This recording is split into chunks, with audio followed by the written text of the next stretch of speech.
वहीं उत्तर प्रदेश के मुख्यमंत्री योगी आदित्यनाथ ने सूबे के 3 जिलों में धुआंधार रैलियां की। सीएम योगी सबसे पहली रैली उन्नाव में करते नजर आए। उन्नाव में जनसभा को संबोधित करते हुए सीएम योगी ने कांग्रेस और सपा पर जमकर निशाना साधा। उन्होंने कहा, विपक्ष का आतंकवाद से घरेलू रिश्ता है। समाजवादी पार्टी के लोग न सम्मान दे सकते हैं, न सुरक्षा दे सकते हैं, न गरीब कल्याण ही कर सकते हैं और नहीं विकास करा सकते। आतंकवाद से तो इनका ऐसा रिश्ता है जैसे घर का रिश्ता हो। याद करिए, अयोध्या में राम जन्मभूमि पर आतंकी हमला हुआ था। काशी में संकट मोचन मंदिर पर आतंकी हमला हुआ था। लखनऊ, वाराणसी और अयोध्या की कचहरियों पर हमला हुआ था। सीआरपीएफ कैंप रामपुर पे हमला हुआ था। और इन आतंकी हमलों के लिए जिम्मेदार आतंकवादियों के मुकदमों को बेशर्मी के साथ समाजवादी पार्टी ने वापस लेने का दुस्साहस किया था।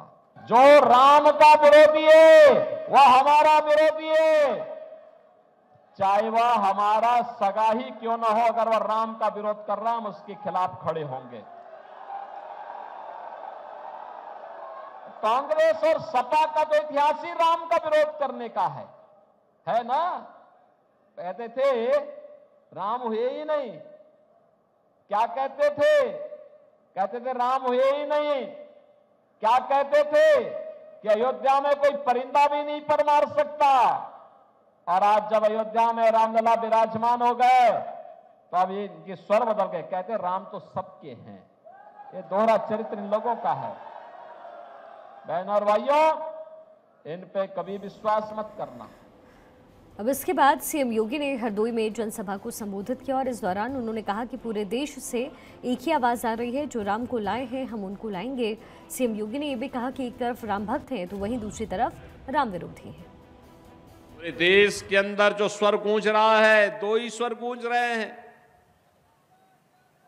वह है, एक स्वर है जो पूरे देश के अंदर है, वह वृद्ध हो, जवान हो, महिलाएं हो, पुरुष हो, गांव हो, शहर हो, हर ओर एक ही स्वर गूंज रहा है और वह है फिर एक बार मोदी सरकार, फिर एक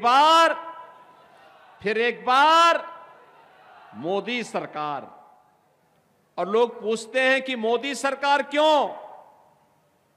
तो बहनों और भाइयों, भारत की जनता के द्वारा कहा जाता है, जो राम को लाए हैं हम उनको लाएंगे। देश के अंदर एक तरफ भगवान श्री विष्णु के ही अवतार मर्यादा पुरुषोत्तम भगवान श्री राम के भक्त हैं और दूसरी तरफ रामद्रोही हैं। आज आपने देखा होगा, कांग्रेस ने अपने एक प्रवक्ता के खिलाफ इसलिए कार्रवाई कर दी क्योंकि उनकी प्रवक्ता अयोध्या में रामलला का दर्शन करने के लिए गई थी। अब आप सोचो, इन कांग्रेसियों की मति मारी गई है। भगवान का विरोध कर रहे हैं, भगवान का विरोध कर रहे हैं। और यही तो मैं कहने के लिए आया हूं, एक तरफ राम की सत्ता पर, ईश्वरीय सत्ता पर विश्वास करने वाली भारतीय जनता पार्टी और सहयोगी दल है और दूसरी तरफ राम का द्रोह करने वाले, राम के द्रोह करने वाले की दुर्गति हमेशा तय है। और बहनों और भाइयों, लोकसभा का चुनाव 2024 इस बात का साक्षी एक बार फिर से बनने जा रहा है। वहीं मुख्यमंत्री योगी आदित्यनाथ ने तीसरी जनसभा शाहजहांपुर में संबोधित की और इस दौरान सीएम योगी समाजवादी पार्टी पर जमकर बरसते नजर आए। सीएम योगी ने कहा कि 4 जून को रिजल्ट आते ही समाजवादी पार्टी के गुंडों की गर्मी शांत हो जाएगी। इसके साथ ही राष्ट्र नायकों का किसी भी सूरत में अपमान बर्दाश्त नहीं किया जाएगा, ये भी उन्होंने कहा। कभी कभी मुझे लगता है कि कानून का राज स्थापित करने के बाद भी जब चुनाव आते हैं तो इन गुंडों की गर्मी चढ़ने लगती है। ऐसे लगता है जैसे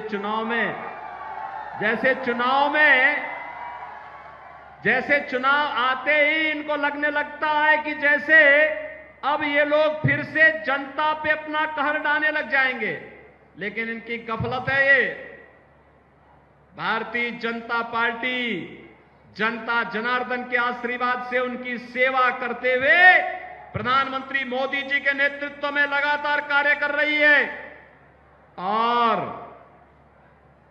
चुनाव परिणाम आएंगे, गुंडों की गर्मी भी धीरे धीरे करके अपने आप शांत होती जाएगी। इन अकबर और औरंगजेब की औलादों को बताया जाना चाहिए ये नया भारत है। इस नए भारत में राष्ट्र नायकों का अपमान भारत स्वीकार नहीं करता है।